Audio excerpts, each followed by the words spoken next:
ഈശോയിൽ പ്രിയപ്പെട്ടവരെ, ലോകചരിത്രത്തിൽ സമാനതകളില്ലാത്ത ഒരു ബലിയും വിരുന്നും സാന്നിധ്യവുമാണ് പരിശുദ്ധ കുർബാന.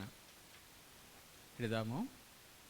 ലോകചരിത്രത്തിൽ സമാനതകളില്ലാത്ത ഒരു ബലിയും ഒരു വിരുന്നും ഒരു സാന്നിധ്യവുമാണ് പരിശുദ്ധ കുർബാന. ഇതാണ് പരിശുദ്ധ കുർബാന ഇത്രയും ശ്രേഷ്ഠമാക്കി മാറ്റുന്നത് എന്ന് ഞാൻ പലപ്പോഴും ഓർത്തിട്ടുണ്ട്. കഴിഞ്ഞ ക്ലാസ്സിൽ നമ്മൾ കണ്ടതുപോലെ ഇതൊരു വലിയ കുടുംബ സമ്മേളനമാണ്. പരിശുദ്ധ കുർബാന വിശ്വാസികളുടെ കുടുംബ സംഗമമാണ്. ത്രിത്വൈക ദൈവം അവിടെ സന്നിഹിതമാണ്. സ്വർഗവാസികളെല്ലാവരും അവിടെ സന്നിഹിതരാണ്.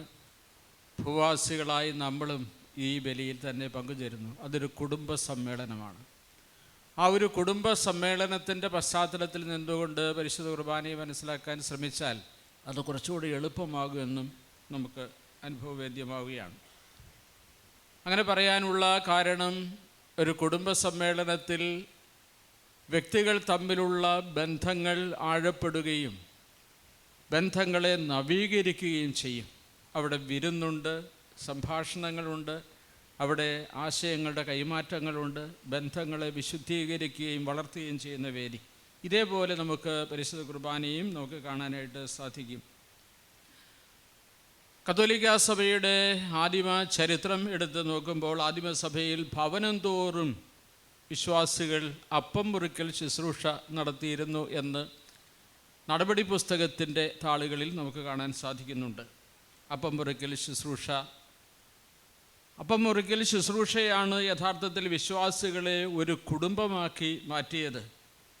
ഞായറാഴ്ച ആചരണം അവരെ സംബന്ധിച്ചിടത്തോളം ഏറ്റവും വലിയ കുടുംബ സമ്മേളനമായി മാറുകയും ചെയ്തു. ഒരു കുടുംബാന്തരീക്ഷത്തിലാണ് യഥാർത്ഥത്തിൽ ബലിയർപ്പണങ്ങൾ ആദിമസഭയിൽ നടന്നത്. അത്തരം സമ്മേളനങ്ങളിലാണ് ദൈവത്തെ എല്ലാവരും സ്വർഗസ്ഥനായ ഞങ്ങളുടെ പിതാവേ എന്ന് വിളിച്ച് പ്രാർത്ഥിച്ച് ദൈവ പിതാപുത്ര ബന്ധത്തിലും അതുപോലെ പരസ്പരമുള്ള സാഹോദര്യത്തിലും വളർന്നു വന്നത്. അപ്പോൾ ദൈവത്തെ പിതാവേ എന്ന് വിളിക്കുമ്പോൾ ദൈവം നമ്മുടെ എല്ലാവരുടെയും പിതാവാണ് എന്ന് നമ്മൾ അംഗീകരിക്കുന്നു. ആ ഒറ്റ കാരണത്താൽ തന്നെ എല്ലാ മനുഷ്യരും എൻ്റെ സഹോദരങ്ങളാണ് എന്നും നാം ഏറ്റുപറയുന്നു. അതുകൊണ്ടാണ് പിതാപുത്ര ബന്ധത്തിൽ ആഴപ്പെടാനും പരസ്പര സാഹോദര്യത്തിൽ വളരുവാനും നമ്മളെ സഹായിക്കുന്നത് പരിശുദ്ധ കുർബാനയാണ്. അതുകൊണ്ടാണ് കുർബാനയെ ഒരു കുടുംബ സമ്മേളനമായി കാണണമെന്ന് മനസ്സിലാക്കാൻ ശ്രമിക്കുക.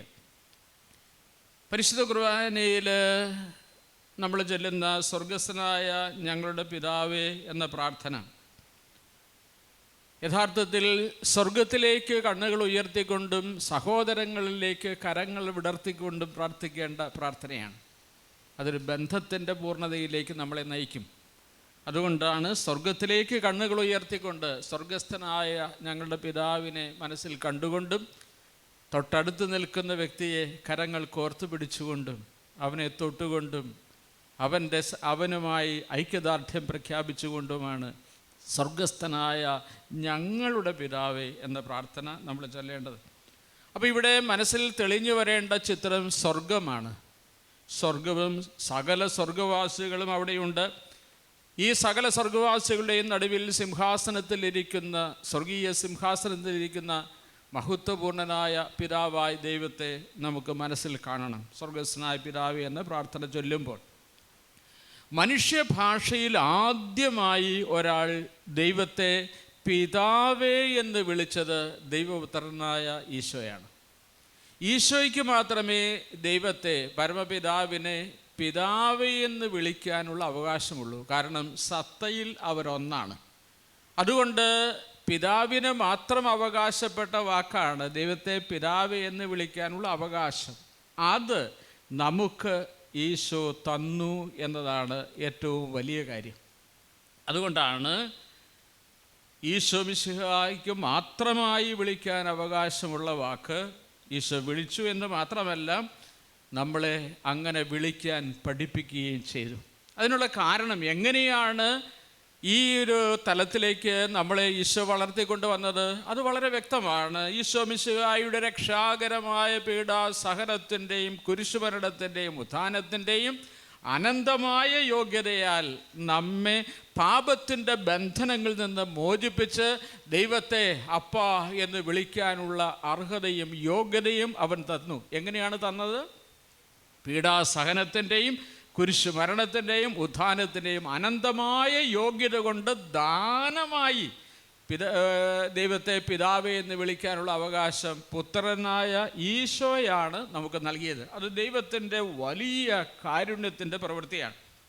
അതുകൊണ്ടാണ് ഇങ്ങനെ ഈശോയുടെ അനന്തമായ യോഗ്യതകളാൽ നമ്മളെ ദൈവ മക്കളാക്കി ഉയർത്തി നാം ദൈവത്തിൻ്റെ മക്കളായി മാറിയപ്പോൾ ദൈവത്തെ അപ്പാ എന്ന് വിളിക്കാനുള്ള അവകാശം നമുക്ക് കിട്ടി. ദൈവത്തെ ആബാ പിതാവേ എന്ന് വിളിക്കാൻ നമ്മളെ പഠിപ്പിക്കുകയും ചെയ്തു. അത് ഒലിവുമലയുടെ മുകളിലുള്ള ഒരു ഗുഹയിലിരുന്നു കൊണ്ടാണ് ഈശോ ഈ പ്രാർത്ഥന പഠിപ്പിച്ചത് എന്നാണ് പാരമ്പര്യം പറയുക.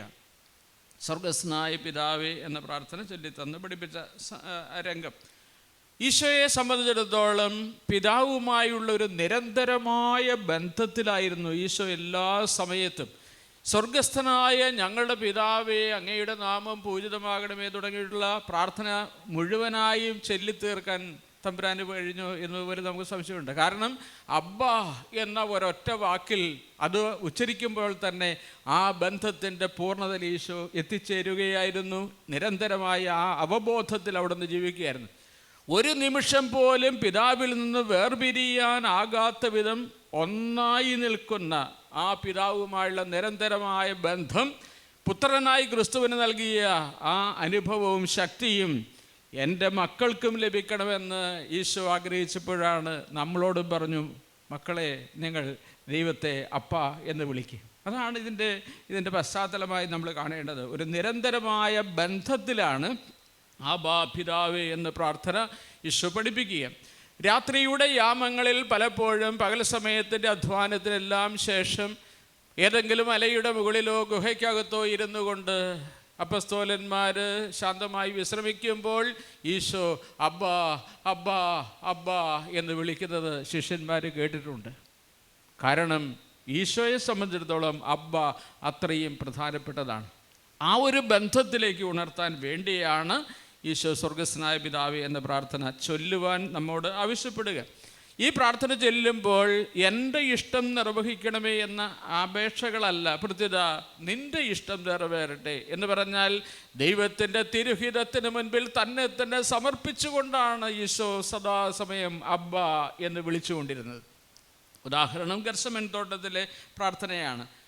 കഴിയുമെങ്കിൽ ഈ പാനപാത്രം എന്നെ കടന്നു പോകട്ടെ എന്ന് പറയുമ്പോഴും ആ പ്രാർത്ഥന അവസാനിക്കുന്നത് എൻ്റെ ഇഷ്ടമല്ല അങ്ങയുടെ ഇഷ്ടം നിറവേറട്ടെ എന്ന് പറഞ്ഞുകൊണ്ടാണ്.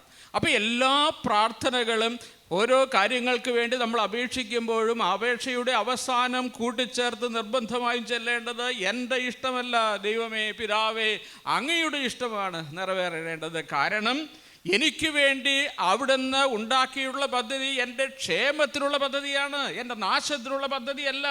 എനിക്ക് ശുഭമായ ഭാവിയും പ്രത്യാശയും നൽകുന്ന ദൈവത്തിൻ്റെ പദ്ധതിയിൽ എനിക്ക് വേണ്ടി നീ ഒരുക്കി വെച്ചിരിക്കുന്നത് എൻ്റെ ഇഷ്ടത്തിന് വിപരീതമാണെങ്കിലും അത് നിറവേറട്ടെ എന്ന് പറയുന്നിടത്താണ് പ്രാർത്ഥിക്കുമ്പോഴാണ് ഈ പ്രാർത്ഥനയുടെ അന്തസത്ത നമുക്ക് മനസ്സിലാക്കാനായിട്ട് കഴിയുന്നത്. ദൈവം നമുക്ക് നല്ലതേ തരൂ, കാരണം ദൈവം സ്നേഹമുള്ള അപ്പനാണ്. ആ അപ്പന് നമുക്ക് നല്ലതേ തരാൻ പറ്റൂ. അതുകൊണ്ട് പരിപൂർണമായി ആശ്രയിച്ചുകൊണ്ട് അപ്പാ എന്ന് വിളിക്കുമ്പോൾ ആ പ്രാർത്ഥനയ്ക്ക് ഉത്തരമുണ്ടാകും എന്നതാണ് മർമ്മപ്രധാനമായ കാര്യം. ഈശോ ചൊല്ലിത്തന്ന് പഠിപ്പിച്ച ഈ പ്രാർത്ഥന ചൊല്ലിക്കൊണ്ട് നമുക്കും ദൈവീക ബന്ധത്തിൽ ആഴപ്പെട്ട് കരുത്തുള്ള ദൈവമക്കളായി തീരാൻ തീവ്രമായി നമുക്ക് ആഗ്രഹിക്കാം. പരിശുദ്ധ ബൈബിളിൻ്റെ താളുകളിലൂടെ കടന്നു വരുമ്പോൾ എവിടെയാണ് സ്വർഗസ്ഥനായ ഞങ്ങളുടെ പിതാവേ എന്ന പ്രാർത്ഥന നമുക്ക് കണ്ടുമുട്ടാനായിട്ട് കഴിയുക? അത് മത്തായിയുടെ സുവിശേഷത്തിൽ 6-ാം അധ്യായത്തിൻ്റെ 9 മുതലുള്ള തിരുവചനങ്ങളിലാണ് നമ്മളത് കാണുക. ബൈബിൾ എടുക്കുക.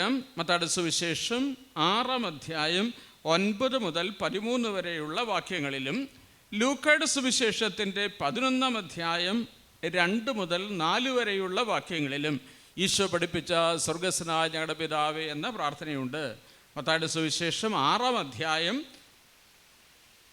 9 മുതൽ 13 വരെയുള്ള വാക്യങ്ങൾ.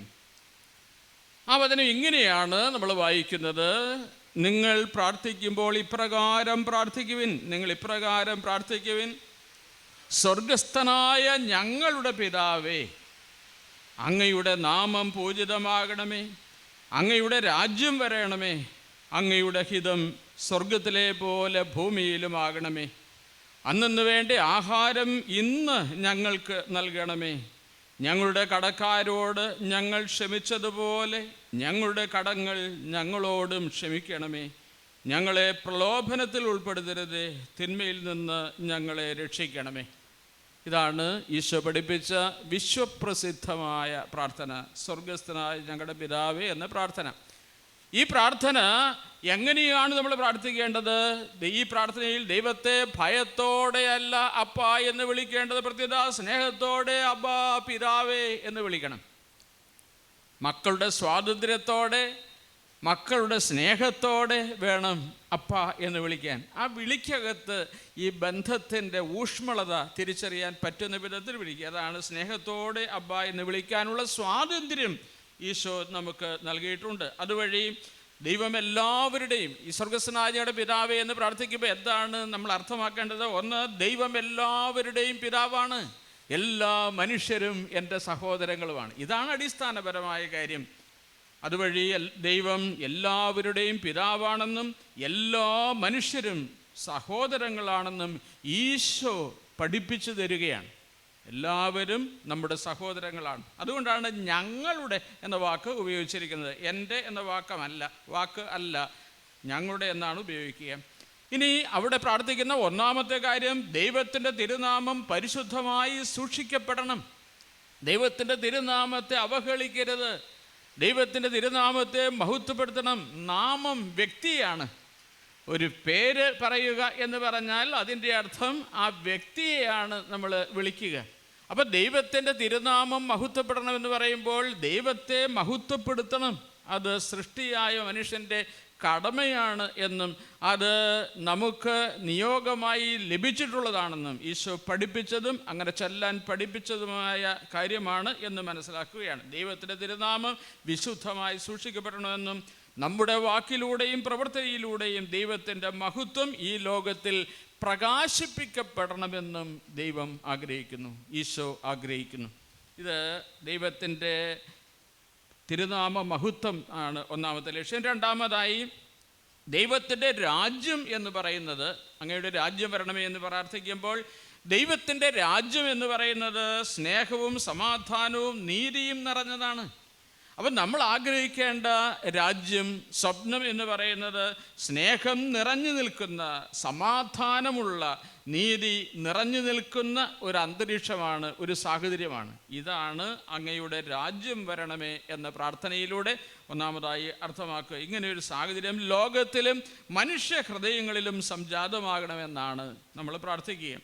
ഇവിടെ എൻ്റെ സ്വാർത്ഥമായ ആഗ്രഹങ്ങളല്ല, മറിച്ച് ദൈവത്തിൻ്റെ നന്മ നിറഞ്ഞ പദ്ധതികളാണ് എൻ്റെ ജീവിതത്തിലും ലോകത്തിലും നിറവേറേണ്ടത് എന്ന പൂർണ്ണമായ തീരുമാനവും അതിനുള്ള സമർപ്പണവും ഇവിടെ വ്യക്തമായി കാണുന്നു.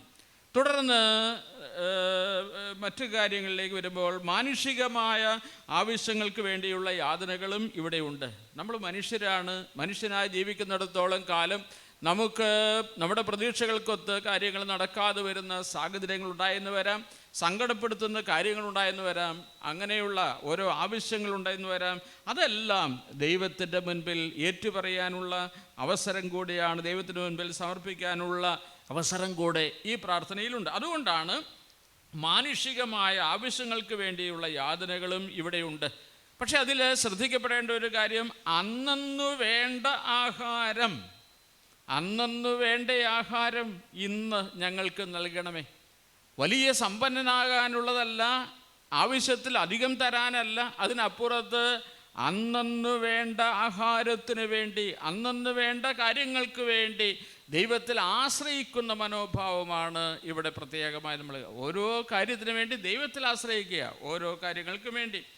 ഇങ്ങനെ പ്രാർത്ഥിക്കണമെന്ന് പറയുമ്പോൾ അമിതമായ ആർത്തികൾ ഒഴിവാക്കി അന്നന്നത്തെ കാര്യങ്ങൾക്കായി ദൈവത്തിൽ ആശ്രയിക്കാനാണ് ഈ പ്രാർത്ഥന നമ്മളെ പഠിപ്പിക്കുന്നത്. ഇനി ഈ പ്രാർത്ഥനയിലെ ഏറ്റവും വെല്ലുവിളി നിറഞ്ഞ ഭാഗം ഞങ്ങളുടെ കടക്കാരോട് ഞങ്ങൾ ക്ഷമിച്ചിരിക്കുന്നത് പോലെ ഞങ്ങളുടെ കടങ്ങളും പാപങ്ങളും ഞങ്ങളോട് ക്ഷമിക്കണമേ എന്ന പ്രാർത്ഥനയാണ്. ബാക്കിയെല്ലാം നമുക്ക് എളുപ്പമാണ്. അങ്ങയുടെ രാജ്യം വരണമേ, അങ്ങയുടെ നാമം പൂജിതമാകണമേ, അന്നന്ന് വേണ്ടി ആഹാരം ഞങ്ങൾക്ക് തരണമേ എന്നൊക്കെ പ്രാർത്ഥിക്കാനൊക്കെ എളുപ്പമാണ്. പക്ഷേ ഏറ്റവും കഠിനമായ കാര്യം, ഒരുപക്ഷെ ഈ പ്രാർത്ഥനയിൽ ഏറ്റവും വെല്ലുവിളി നിറഞ്ഞ പ്രാർത്ഥന എന്ന് പറയുന്നത് ഞങ്ങളുടെ കടക്കാരോട് ഞങ്ങൾ ക്ഷമിച്ചിരിക്കുന്നത് പോലെ ഞങ്ങളുടെ കടങ്ങളും പാപങ്ങളും ഞങ്ങളോട് ക്ഷമിക്കണമേ എന്ന പ്രാർത്ഥനയാണ്. മറ്റുള്ളവരോട് ക്ഷമിക്കാൻ നമ്മൾ തയ്യാറായാൽ മാത്രമേ ദൈവം നമ്മോട് ക്ഷമിക്കൂ എന്ന ഒരു വലിയ നിബന്ധന ഈ പ്രാർത്ഥനയിൽ ഉണ്ട് എന്നത് ശ്രദ്ധിക്കപ്പെടാതെ പോകരുത്. ഇതാണ് മർമ്മപ്രധാനമായ കാര്യം. മറ്റുള്ളവരോട് ക്ഷമിക്കാൻ നമ്മൾ തയ്യാറായാൽ മാത്രമേ ദൈവം നമ്മളോട് ക്ഷമിക്കൂ. അങ്ങനെ ഒരു നിബന്ധനയുണ്ട്. അതുകൊണ്ട് എന്താണ് ചെയ്യേണ്ടത്? മറ്റുള്ളവരോടുള്ള പക, വിദ്വേഷം, വെറുപ്പ് ഇവയൊക്കെ മാറ്റിവെച്ച് ജീവിക്കാൻ ഇത് നമ്മളെ ഓർമ്മപ്പെടുത്തുകയാണ്. തിന്മയിലേക്കും തിന്മയുടെ വഴികളിലേക്കും വീണു പോകാനുള്ള സാധ്യതയുള്ള സാഹചര്യങ്ങളിൽ നിന്ന് ഞങ്ങളെ കാത്തുകൊള്ളണമേ എന്ന് ബലഹീനരായ മനുഷ്യൻ പ്രാർത്ഥിക്കുന്നതും ഈ പ്രാർത്ഥനയിൽ നമുക്ക് കാണാനായിട്ട് കഴിയും. അതോടൊപ്പം തന്നെ പ്രലോഭനങ്ങളെ അതിജീവിക്കാനുള്ള ആത്മീയ ബലം നൽകണമേ എന്നും ഈ പ്രാർത്ഥനയിൽ നമ്മൾ സൂചിപ്പിക്കുന്നുണ്ട്. അതും നമുക്ക് ആവശ്യമായ കാര്യമാണ്. അപ്പോൾ അതുകൊണ്ട് ആകെ കൂടി അതിനെ ഒറ്റവാക്കിൽ പറഞ്ഞാൽ ദൈവത്തെ സ്തുതിക്കുവാനും അവിടുത്തെ തിരുഹിതത്തിന് ജീവിതം സമർപ്പിക്കുവാനും പരസ്പരം ക്ഷമിക്കുവാനും ദൈവിക സംരക്ഷണത്തിൽ ജീവിക്കുവാനും പഠിപ്പിക്കുന്ന മനോഹരവും സമഗ്രവുമായ പ്രാർത്ഥനയാണ് ഈശോ പഠിപ്പിച്ച സ്വർഗസ്നായ ഞങ്ങളുടെ പിതാവേ എന്ന പ്രാർത്ഥന. അതിലെ 3-4 കാര്യങ്ങളൊന്ന് ഓർത്തിരിക്കുന്നവരാണ്. ഇതിലെ ഒന്നാമത്തേത് ദൈവത്തെ സ്തുതിക്കുകയാണ്. ദൈവത്തെ സ്തുതിക്കുവാനും അവിടുത്തെ തിരുഹിതത്തിന് മുൻപിൽ ജീവിതത്തെ സമ്പൂർണ്ണമായി സമർപ്പിക്കാനും പരസ്പരം ക്ഷമിക്കാനും ദൈവിക സംരക്ഷണത്തിൽ ജീവിക്കുവാനും പഠിപ്പിക്കുന്ന ശ്രദ്ധേയമായ കാര്യങ്ങളാണ് അവിടെയുള്ളത്. ഇനി സ്വർഗസ്ഥനായ ഞങ്ങളുടെ പിതാവേ എന്ന പ്രാർത്ഥനയെക്കുറിച്ച് സഭാപിതാക്കന്മാർ എത്ര വിശദമായിട്ടാണ് അതിന് വ്യാഖ്യാനങ്ങൾ നൽകിയിട്ടുള്ളത് എന്ന് പഠിക്കുമ്പോൾ നമ്മളെ അത്ഭുതപ്പെടുത്തും. സഭാപിതാക്കന്മാർ വളരെ ആഴമേറിയതും ആത്മീയവുമായ വ്യാഖ്യാനങ്ങളാണ് ഈ പ്രാർത്ഥനകൾക്ക് നൽകിയിട്ടുള്ളത്. വിശുദ്ധ അഗസ്തീനോസ്, വിശുദ്ധ ജോൺ ക്രിസോസ്റ്റം, വിശുദ്ധ സിപ്രിയൻ, തെർത്തുല്യൻ, ഒറിജിൻ തുടങ്ങിയവരാണ് ഈ സ്വർഗസ്ഥനായ ഞങ്ങളുടെ പിതാവേ എന്ന പ്രാർത്ഥനയെക്കുറിച്ച് മനോഹരമായ വ്യാഖ്യാനങ്ങൾ എഴുതിയിട്ടുള്ളത്. സഭാപിതാക്കന്മാരുടെ പഠനങ്ങളിലൂടെ കടന്നു വരുമ്പോൾ ഇത് നമുക്ക് മനസ്സിലാക്കാനായിട്ട് സാധിക്കും. കർത്തൃപ്രാർത്ഥനയിലെ 7 യാചനകളിൽ ആദ്യത്തെ 3 നിത്യമായ കാര്യങ്ങളെക്കുറിച്ചും ദൈവത്തെക്കുറിച്ചും ദൈവത്തോട് ബന്ധപ്പെട്ട് നിൽക്കുന്ന കാര്യങ്ങളെക്കുറിച്ചും ബാക്കി 4 ഈ ലോകത്തിലെ നമ്മുടെ താൽക്കാലികമായ ആവശ്യങ്ങളെക്കുറിച്ചും ഉള്ളതാണ്. അതിൽ ഓരോന്നോരോന്നായി നമ്മൾ കാണാൻ വേണ്ടി ശ്രമിക്കുക. കാരണം അത് അത്രയും പ്രധാനപ്പെട്ടതായതുകൊണ്ട്. ഒന്നാമത്തത് സ്വർഗസ്ഥനായ ഞങ്ങളുടെ പിതാവേ എന്ന പ്രാർത്ഥന നമ്മൾ ചൊല്ലുമ്പോൾ ഈ പ്രാർത്ഥനയിൽ ദൈവവുമായുള്ള പിതൃപുത്ര ബന്ധവും മനുഷ്യർ തമ്മിലുള്ള സാഹോദര്യവും നമ്മൾ അംഗീകരിച്ച് ഏറ്റുപറയുകയാണ്. ഇത് അംഗീകരിക്കാതെ നമുക്ക് മുന്നോട്ട് പോകാനാവില്ല. ഇതെങ്ങനെയാണ് നമുക്ക് സംലഭ്യമായത്? ദൈവവുമായും മനുഷ്യരുമായും ഉണ്ടായ ഈ പുതിയ ബന്ധം മാമോദീസായിലൂടെയാണ് നമുക്ക് ലഭിച്ചത്. ദൈവം നമുക്ക് പിതാവായത് മാമോദീസായിലൂടെയാണ്.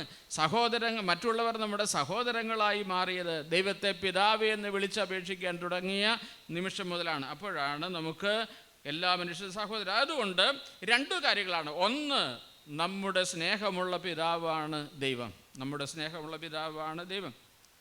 വിശുദ്ധ ആഗസ്തീനോസിൻ്റെ വീക്ഷണത്തിൽ ഈ ഒരു അവസ്ഥ എങ്ങനെയാണ് നമുക്ക് സംലഭ്യമായതിനെ കുറിച്ച് അദ്ദേഹം പറയുന്നത്, നാം ദൈവത്തെ പിതാവേ എന്ന് വിളിക്കുന്നത് ദത്തെടുക്കപ്പെട്ട മക്കൾ എന്ന നിലയിലാണ്. ശരിക്കും ശ്രദ്ധിച്ചേ, നാം അവിടുത്തെ സത്തയിൽ പങ്കാളിത്തമുള്ള സ്വന്തം മക്കളല്ല. ദൈവത്തിൻ്റെ സത്തയിൽ സൃഷ്ടിയായ മനുഷ്യൻ യഥാർത്ഥത്തിൽ പങ്കാളിയല്ല. പിന്നെ എങ്ങനെയാണ് ആ തലത്തിലേക്ക് അപ്പ എന്ന് വിളിക്കാനുള്ള അവകാശം കിട്ടിയത്?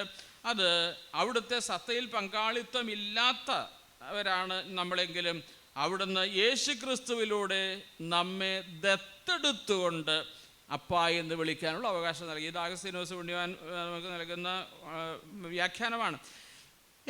അത് ബൈബിളിൽ നമുക്ക് എവിടെയാണ് കണ്ടത്? എഫേസോസുകാരൊക്കെ എഴുതിയ 1-ാം ലേഖനത്തിൻ്റെ 3 മുതൽ 5 വരെയുള്ള വാക്യങ്ങൾ ബൈബിൾ എടുക്കുക. എഫെസസുകാർക്ക് എഴുതിയ ലേഖനത്തിൻ്റെ 1-ാം അധ്യായം 3 മുതൽ 5 വരെയുള്ള വാക്യങ്ങൾ വായിച്ചു തുടങ്ങാം. സ്വർഗീയമായ എല്ലാ ആത്മീയ വരങ്ങളാലും ക്രിസ്തുവിൽ നമ്മെ അനുഗ്രഹിച്ചവനും കർത്താവായ യേശുക്രിസ്തുവിൻ്റെ പിതാവുമായ ദൈവം വാഴ്ത്തപ്പെട്ടവനാകട്ടെ എന്ന് പറഞ്ഞുകൊണ്ടാണ് ആ ഭാഗം ആരംഭിക്കുക. 4-ാമത്തെ വാക്യത്തിൽ 1:4 നമ്മൾ വായിക്കുന്ന എഫേസ് ലേഖനത്തിൽ യേശുക്രിസ്തു വഴി അവിടുത്തെ പുത്രരായി ദത്തെടുക്കപ്പെടണമെന്ന് അവിടുന്ന് തൻ്റെ ഹിതവും ലക്ഷ്യവുമനുസരിച്ച് മുൻകൂട്ടി തീരുമാനിച്ചു.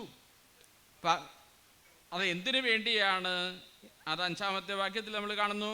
എന്തിനു വേണ്ടിയാണ് ഇങ്ങനെ ദത്തുപുത്രരാക്കി മാറ്റിയത്? അതിൻ്റെ ലക്ഷ്യം ഇതാണ്: തൻ്റെ മുൻപാകെ സ്നേഹത്തിൽ പരിശുദ്ധരും നിഷ്കളങ്കരുമായിരിക്കുവാൻ ലോകസ്ഥാപനത്തിന് മുൻപ് തന്നെ അവിടുന്ന് നമ്മെ ക്രിസ്തുവിൽ തെരഞ്ഞെടുത്തു. അപ്പോൾ ഈ തെരഞ്ഞെടുപ്പ് ദത്തുപുത്ര സ്ഥാനത്തേക്ക് ഉയർത്തിയത് എപ്പോഴാണ്? ലോകസ്ഥാപനത്തിന് മുൻപേയാണ്. അത് ദൈവത്തിൻ്റെ പദ്ധതിയാണ്. ദൈവമാണത് തീരുമാനിച്ചത്. നമ്മളുണ്ടാകുന്നതിന് മുൻപ് തന്നെ ദൈവത്തെ ആബാ പിതാവേ എന്ന് വിളിക്കുവാൻ തക്കവിധം പുത്ര സ്ഥാനത്തേക്ക് നമ്മളെ ഉയർത്തണമെന്നത് ദൈവത്തിൻ്റെ തീരുമാനമായിരുന്നു, ദൈവത്തിൻ്റെ നിശ്ചയമായിരുന്നു. അതുകൊണ്ടാണ് തൻ്റെ മുൻപാകെ സ്നേഹത്തിൽ പരിശുദ്ധരും നിഷ്കളങ്കരുമായിരിക്കുവാൻ ലോകസ്ഥാപനത്തിന് മുൻപ് തന്നെ അവിടുന്ന് നമ്മെ ക്രിസ്തുവിൽ തെരഞ്ഞെടുത്തു. റോമാലേഖനത്തിൻ്റെ 11-ാം അധ്യായത്തിൻ്റെ 24-ാം വാക്യം, അതിന് കൂടുതൽ വിശദാംശങ്ങൾ നമുക്ക് അവിടെ ലഭിക്കുകയാണ്. റോമാക്കാർക്ക് എഴുതിയ ലേഖനത്തിൻ്റെ 11-ാം അധ്യായം 24-ാമത്തെ വാക്യം. ഇതെങ്ങനെയാണ് ദത്തുപുത്ര സ്ഥാനത്തേക്ക് ഉയർത്തപ്പെട്ടത് എന്നതിനെക്കുറിച്ചുള്ള വ്യക്തമായ വിവരണം അവിടെയുണ്ട്. ശരിക്കും ശ്രദ്ധിക്കുക.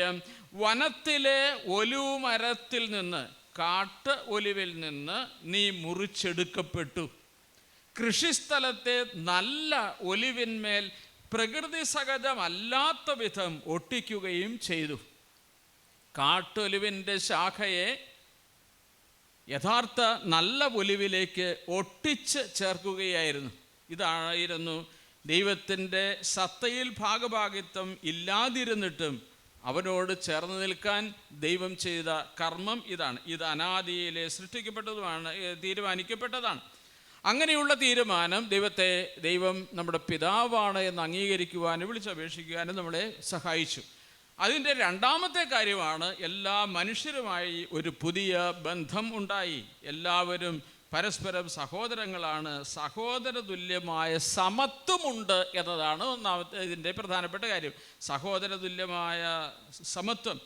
സ്വർഗസ്ഥനായ എൻ്റെ പിതാവേ എന്നല്ല, ഞങ്ങളുടെ പിതാവേ എന്നാണ് നമ്മൾ പ്രാർത്ഥിക്കുന്നത്. അതുവഴി ശരിക്കും ശ്രദ്ധിക്കുക, ധനികരും ദരിദ്രരും യജമാനനും ദാസനും തമ്മിൽ യാതൊരു വ്യത്യാസമില്ല ദൈവത്തിൻ്റെ മുൻപിൽ. ലോകത്തിൻ്റെ മുൻപിൽ മറ്റുള്ളവർ ഒരുപക്ഷെ നമ്മളെക്കാൾ മുകളിലാകാം, അല്ലെങ്കിൽ താഴെയാകാം. എന്നാൽ ദൈവത്തിൻ്റെ കണ്ണിൽ എല്ലാവരും സമന്മാരാണ്, എല്ലാവരും ദൈവത്തിൻ്റെ മക്കളാണ്. അതുകൊണ്ടാണ് സ്വർഗസ്ഥനായ ഞങ്ങളുടെ പിതാവേ എന്ന് വിളിക്കാൻ തുടങ്ങുന്നത് മുതൽ നമ്മൾ എല്ലാവരുമായും സമന്മാരാണ് എന്ന ഒരു തിരിച്ചറിവിലേക്ക് നമ്മൾ വരിക. ഇതുകൊണ്ടാണ് എല്ലാവരും സഹോദരന്മാരാണെന്ന് സെൻ്റ് അഗസ്റ്റിൻ നമ്മളെ ഓർമ്മിപ്പിക്കുന്നുണ്ട്. സ്വർഗസ്ഥനായ പിതാവായ ദൈവം ഏതെങ്കിലും ഒരു സ്ഥലത്ത് ഒതുങ്ങി നിൽക്കുന്നവനല്ല, സർവ്വവ്യാപിയാണ് എന്നുകൂടെ തിരിച്ചറിയണം. അവൻ സ്വർഗത്തിലും ഭൂമിയിലും അവൻ സന്നിഹിതനാണ്. ഇതാണ് ഈ 1-ാമത്തതിൽ നമുക്ക് കാണാനായിട്ട് കഴിയുക. അത് 2-ാമത്തതിലേക്ക് നമ്മൾ വരുമ്പോൾ, അങ്ങയുടെ നാമം പൂജിതമാകണമേ എന്ന വാക്കാണ്. അങ്ങയുടെ നാമം പൂജിതമാകണേ. ദൈവത്തിൻ്റെ തിരുനാമം പരിശുദ്ധമാണ്. നമ്മുടെ ജീവിതത്തിലൂടെ ദൈവനാമം ലോകത്തിൽ എന്നും വിശുദ്ധീകരിക്കപ്പെടണം. നമ്മുടെ നല്ല പ്രവൃത്തികൾ കണ്ട് മറ്റുള്ളവർ ദൈവത്തെ മഹത്വപ്പെടുത്തുവാൻ കാരണമാകണം. അതാണ് മത്തായിയുടെ സുവിശേഷത്തിൻ്റെ 5-ാം അധ്യായം 16-ാം വാക്യം. മത്തായിയുടെ സുവിശേഷം 5-ാം അധ്യായം 16-ാം വാക്യം. മനുഷ്യർ കിട്ടിയൊരു വായിച്ച്, മനുഷ്യർ നിങ്ങളുടെ സൽപ്രവർത്തികൾ കണ്ട് സ്വർഗസ്ഥനായ നിങ്ങളുടെ പിതാവിനെ മഹത്വപ്പെടുത്തേണ്ടതിന് നിങ്ങളുടെ വെളിച്ചം അവരുടെ മുൻപിൽ പ്രകാശിക്കട്ടെ. മത്തായിയുടെ സുവിശേഷം 5:16. ക്രിസ്തുവിനെ അനുഗമിക്കുന്നവൻ ലോകത്തിൻ്റെ പ്രകാശമാകണം, വെളിച്ചമാകണം. നമ്മുടെ വാക്കുകളിലൂടെയും നമ്മുടെ പ്രവൃത്തികളിലൂടെയും ദൈവത്തിൻ്റെ സ്നേഹവും നന്മയും മറ്റുള്ളവരിലേക്ക് പകരണം. അങ്ങനെ നമ്മൾ ചെയ്യുന്ന നല്ല കാര്യങ്ങൾ അത് നമ്മുടെ പുകഴ്ചയ്ക്ക് വേണ്ടിയല്ല, ദൈവത്തിൻ്റെ തിരുനാമത്തിൻ്റെ മഹത്വത്തിന് വേണ്ടി ആയിരിക്കണം എന്ന ഓർമ്മപ്പെടുത്തൽ ഈ ഭാഗത്ത് നമുക്ക് കാണാനായിട്ട് കഴിയും. നമ്മൾ ചെയ്യുന്ന സൽക്കർമ്മങ്ങളുടെ പുണ്യം പലപ്പോഴും നമ്മൾ തന്നെ നശിപ്പിച്ചു കളയുന്നു എന്നൊരു സങ്കടകരമായ കാര്യം ഇവിടെ കൂട്ടിച്ചേർത്ത് വായിക്കേണ്ടതായിട്ടുണ്ട്. സൽക്കർമ്മങ്ങളുടെ ഫലം ദൈവത്തിൻ്റെ മഹത്വമാവണം. അത് നമ്മുടെ മഹത്വമാക്കാൻ തുടങ്ങുമ്പോൾ യഥാർത്ഥത്തിൽ ചെയ്ത സൽക്കർമ്മങ്ങളുടെ നന്മകളെല്ലാം അതിലൂടെ നഷ്ടപ്പെടുകയാണ്. ഞാൻ പലപ്പോഴും ഓർത്തിട്ടുണ്ട്, 1000 രൂപയ്ക്ക് പാഠപുസ്തകം വാങ്ങി ഏതെങ്കിലും ഒരു പബ്ലിക് സ്റ്റേജിൽ വെച്ച് ഒരു കൊച്ചിനെ വിളിച്ച് കൊടുക്കുമ്പോൾ അതുകൊണ്ട് കൂടെ നിന്ന് ചങ്ക് വിരിച്ച് നിന്ന് എടുത്ത ഫോട്ടോയിൽ ശ്രദ്ധിക്കപ്പെടേണ്ട കാര്യം ഈ ഞെളിഞ്ഞു നിൽക്കുന്നവരെയല്ല, തൻ്റെ ദാരിദ്ര്യത്തെ ഓർത്ത് തലകുനിച്ച് നിന്ന് അത് മേടിക്കേണ്ടി വന്ന ഒരു കൊച്ചിൻ്റെ ദൈന്യഭാവം അവിടെ ഉണ്ട് എന്നത് തിരിച്ചറിയണം. ഈശോ അത് കാണുന്നവനാണ്, മറ്റുള്ളതൊന്നും ഈശോ കാണുന്നില്ല. പലപ്പോഴും നമ്മുടെ സൽപ്രവൃത്തികളുടെ പുണ്യം നമ്മൾ തന്നെ നശിപ്പിച്ച് കളയുന്നുണ്ട് എന്ന സങ്കടകരമായൊരു കാര്യം സാന്ദർഭികമായി ഞാൻ ഓർത്തുപോയി. അതുകൊണ്ട് ലൂക്കോസിന്റെ 6-ാം അധ്യായം 3-4 വാക്യങ്ങളിൽ, മത്തായിയുടെ സുവിശേഷം 6-ാം അധ്യായത്തിൻ്റെ 3-4 വാക്യങ്ങളിൽ, നീ ധർമ്മദാനം ചെയ്യുമ്പോൾ അത് രഹസ്യമായിരിക്കേണ്ടതിന് നിന്റെ വലതുകൈ ചെയ്യുന്നത് ഇടതുകൈ അറിയാതിരിക്കട്ടെ. ഇതാണ് തമ്പുരാൻ്റെ വാക്യം. ഇതാണ് തമ്പുരാൻ നമ്മെ പഠിപ്പിച്ചിട്ടുള്ളത്. രഹസ്യങ്ങൾ അറിയുന്ന നിന്റെ പിതാവ് നിനക്ക് പ്രതിഫലം നൽകും. ലോകം നൽകുന്ന പ്രതിഫലമൊക്കെ താൽക്കാലികം മാത്രമാണ്, അതല്ല പ്രധാനപ്പെട്ടത്. സ്വർഗത്തിൻ്റെ നിക്ഷേപമായി അത് മാറണമെങ്കിൽ നീ ഇങ്ങനെ ചെയ്യണം എന്ന് ഈശോ പഠിപ്പിക്കുകയാണ്. ഇനി 3-ാമത്തതിലേക്ക് പെട്ടെന്ന് വന്നാൽ, അങ്ങയുടെ രാജ്യം വരണമേ എന്നാണ് പ്രാർത്ഥിക്കുക. അങ്ങയുടെ രാജ്യം വരണമേ. ഈ പ്രാർത്ഥനയ്ക്ക് 2 തലങ്ങൾ നമുക്ക് കാണാനായിട്ട് കഴിയും. ദൈവത്തിൻ്റെ രാജ്യം നമ്മുടെ ഹൃദയങ്ങളിൽ സ്ഥാപിതമാകണം എന്നതാണ് 1-ാമത്തെ അർത്ഥം. ദൈവത്തിൻ്റെ രാജ്യം നമ്മുടെ ഹൃദയത്തിൽ സ്ഥാപിതമാകണം. അങ്ങനെ വരുമ്പോൾ നമ്മുടെ ഹൃദയത്തിൽ ദൈവത്തിൻ്റെ രാജ്യം വന്നാൽ അവിടുത്തെ ഭരണകർത്താവ് ആരാണ് ഭരിക്കുന്നത് എന്ന് നോക്കിയാൽ ഏത് രാജ്യത്താണ് നീ എന്ന് കണ്ടുപിടിക്കാൻ പറ്റും. ആരാണ് എന്നെ ഭരിക്കുന്നത്? ആ രാജ്യത്തിലാണ് ഞാൻ. അപ്പോൾ അതുകൊണ്ട് ഹൃദയത്തിൽ ദൈവത്തിൻ്റെ രാജ്യം വരുമ്പോൾ ഇനി എന്നെ ഭരിക്കേണ്ടത് പാപമല്ല, ദൈവമാണ് എന്നെ ഭരിക്കേണ്ടത്. മാനുഷികമായ പ്രചോദനങ്ങളോ പ്രവണതകളോ അല്ല ഇനി എന്നെ ഭരിക്കേണ്ടത്. പ്രത്യേകത എൻ്റെ ദൈവമാണ് എൻ്റെ ഹൃദയത്തിൻ്റെ അധിനാഥൻ. അതുകൊണ്ടാണ് പാപമല്ല, ദൈവമാണ് നമ്മളെ ഭരിക്കേണ്ടത് എന്ന് പറയുക. ഇനി 2-ാമത്തെ കാര്യം എന്ന് പറയുന്നത്, ഈശോ മിശിഹായുടെ മഹത്വപൂർണമായ 2-ാം വരവിന് വേണ്ടി ഞാൻ കാത്തിരിക്കണം. അതാണ് അങ്ങയുടെ രാജ്യം വരണമേ എന്ന് പറയുമ്പോൾ നമ്മുടെ ഹൃദയത്തിൽ ദൈവം ഭരണകർത്താവായി മാറാൻ നമ്മൾ അനുവദിക്കണം. രണ്ടാമതായി അവൻ്റെ 2-ാമത്തെ വരവിന് വേണ്ടി നമ്മൾ കാത്തിരിക്കണം. 1-ാമത്തെ വരവ് എന്തിനു വേണ്ടിയായിരുന്നു എന്ന് പറയാമോ? ഈശോ ദൈവപുത്രൻ 1-ാമതായി ഭൂമിയിലേക്ക് വന്നത് നമ്മെ രക്ഷിക്കാനാണ്. 2-ാമത്തെ വരവ് എന്തിനു വേണ്ടിയാണ്? രക്ഷിക്കാനാണോ? രക്ഷിക്കാനല്ല, ശിക്ഷിക്കാനല്ല, പ്രതിഫലം നൽകാനാണ്. അപ്പോൾ ദൈവത്തിൻ്റെ പ്രതിഫലത്തിന് വേണ്ടിയാണ്.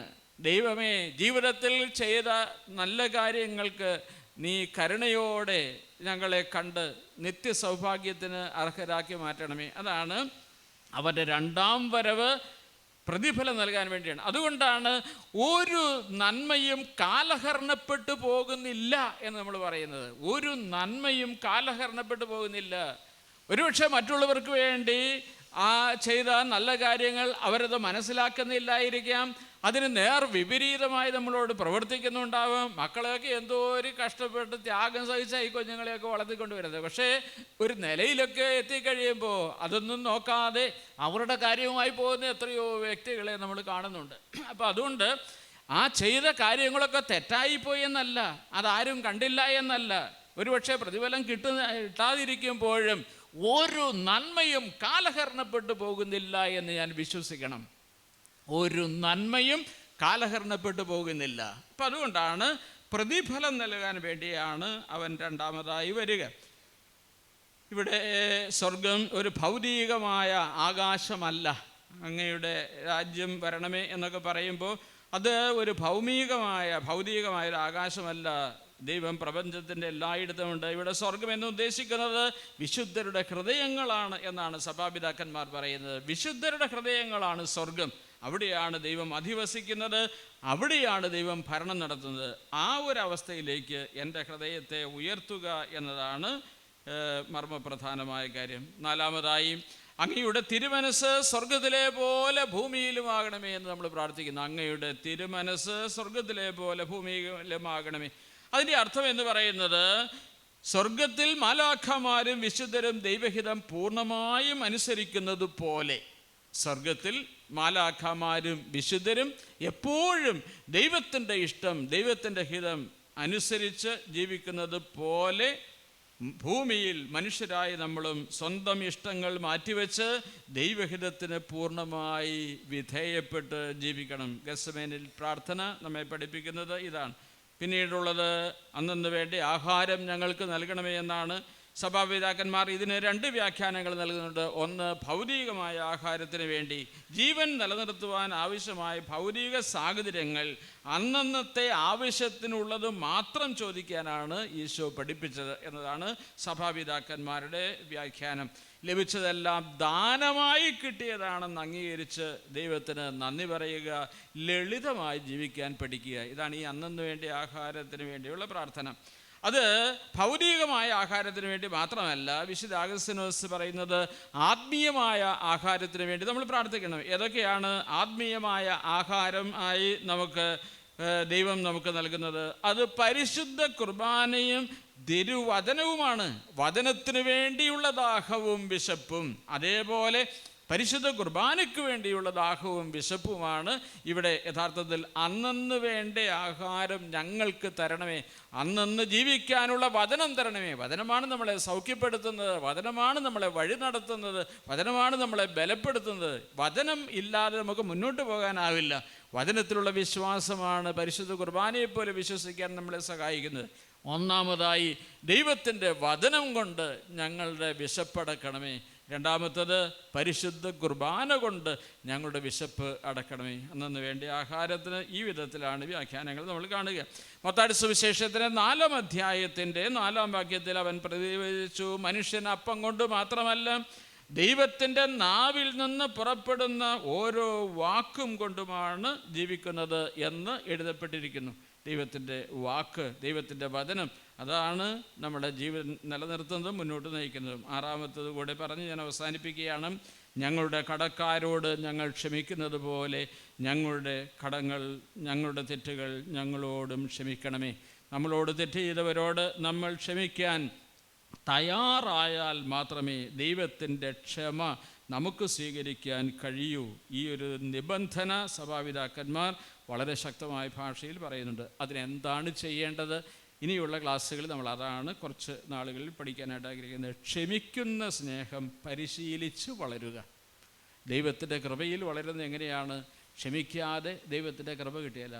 അത് ആണ് ക്ഷമിക്കാൻ പറയുന്നിടത്തെല്ലാം ഒരു അനുഗ്രഹം കൂടെ വെച്ചിട്ടുണ്ട്. അടുത്ത പ്രാവശ്യത്തെ എപ്പിസോഡിൽ നമ്മൾ അത് കൂടുതൽ ആഴങ്ങളിൽ പഠിക്കാനായിട്ട് ശ്രമിക്കും. അപ്പോൾ പരിശുദ്ധ കുർബാനയിൽ നമ്മൾ ചൊല്ലുന്ന സ്വർഗസ്ഥനായ ഞങ്ങളുടെ പിതാവേ എന്ന പ്രാർത്ഥന, സന്ധ്യാ നമസ്കാരങ്ങളിൽ നമ്മൾ ചൊല്ലുന്ന സ്വർഗസ്ഥനായ ഞങ്ങളുടെ പിതാവേ എന്ന പ്രാർത്ഥന, അതിൻ്റെ ഓരോ വാക്കും കടന്നു പോകുമ്പോൾ, ഓരോ വാക്കും ഉച്ചരിക്കുമ്പോൾ അതിൻ്റെ അർത്ഥമറിഞ്ഞ് ദൈവം എൻ്റെ പിതാവാണെന്നും സകല മനുഷ്യരും എൻ്റെ സഹോദരങ്ങളുമാണെന്ന അവബോധത്തോടെ ഒരു സമൂഹത്തിൻ്റെ ഭാഗമായി കുടുംബത്തിലെ അംഗങ്ങളെല്ലാവരും ചേർന്ന് നിന്നുകൊണ്ട് കുടുംബ ബന്ധത്തെ നവീകരിക്കുകയും ദൃഢപ്പെടുത്തുകയും ചെയ്യുന്ന അതിനുള്ള ശക്തിയുള്ള ഈ പരിശുദ്ധമായ പ്രാർത്ഥന ജീവിതത്തിൻ്റെ ഭാഗമാക്കി മാറ്റാനും നമ്മുടെ ജീവിതത്തിന് ആവശ്യമുള്ളത് എല്ലാ കാര്യങ്ങളും ഏറ്റുപറയുമ്പോഴും നമ്മുടെ കാര്യങ്ങൾ ദൈവത്തിന് മുമ്പിൽ സമർപ്പിക്കുമ്പോഴും എൻ്റെ ഇഷ്ടമല്ല അങ്ങയുടെ ഇഷ്ടം നിറവേറട്ടെ എന്ന് തിരിച്ചറിവോടെ എളിമയോടെ പ്രാർത്ഥിക്കുവാനും ഞങ്ങളെ അനുഗ്രഹിക്കണമേ എന്ന് നമുക്ക് തീഷ്ണതയോടെ ആഗ്രഹിക്കാം, പ്രാർത്ഥിക്കാം. കാരുണ്യവാനായ കർത്താവ് നമ്മളെ എല്ലാവരെയും സമൃദ്ധമായി അനുഗ്രഹിക്കട്ടെ.